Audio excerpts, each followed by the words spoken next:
Trade union AMCU, meanwhile, says there was no proper consultation to allow Dlamini-Zuma to visit Marikana. She was in the northwest on a campaign trail accompanied by supporters in about 20 minibus taxis.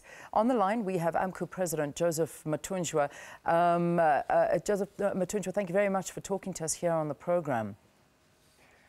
Thank you, and good morning to you and to your viewers. Why was Dr. Nkosazana Dlamini-Zuma chased away from the area before she and her entourage could lay a wreath at Marikana? Yes, I think she's not the first one. You'll recall that on the 15th of August this year, the leader of the DA, Mr. Musi, was also chased away from that area when he was, when he was preparing to lay the wreath. At Kopi, and he was chased away. And it was expressly so said that that place is a sacred space. It's not for political scoring points of some sort. So therefore, the same as Nkosazana Zuma, she never consulted the national office of AMCU, regional, the structures, and to the widows. He just came with his motorcade there. Hence, then the structures of AMCU felt very strong that they were undermined, irrespective that she came with the chieftains of the area. That was not disputed, but the point is the blood of the workers was shed there by the state, killing them, and then their relatives or their fathers were killed there. So therefore, that place should be respected. Hence, they stopped not to proceed with his item. With her item, sorry. The ANC Women's League, however, have rubbished the claims that Dlamini-Zuma was chased away. So you're saying that she was actually chased away and by AMCU members. They did not want her there.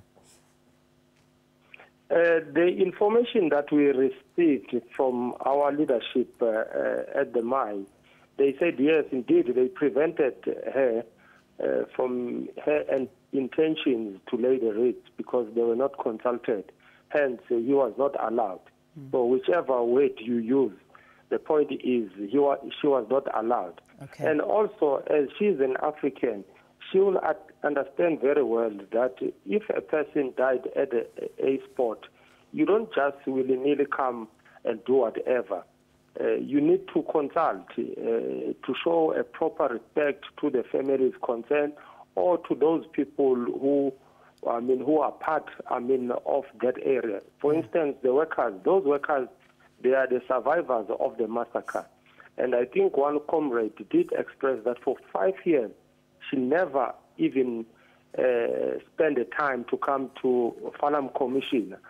She never even sent any letter of condolences or whatsoever to these families or to the survivors. The survivors are still faced with a murder charge by the state. So therefore, I think it is disrespectful. Yeah. Just finally, very quickly, will you allow her back? Will she be able to go back to Marikana before her visit ends on Thursday, which is tomorrow, to drop off a wreath as she had intended to? It's not for me to decide that, but we are an organization.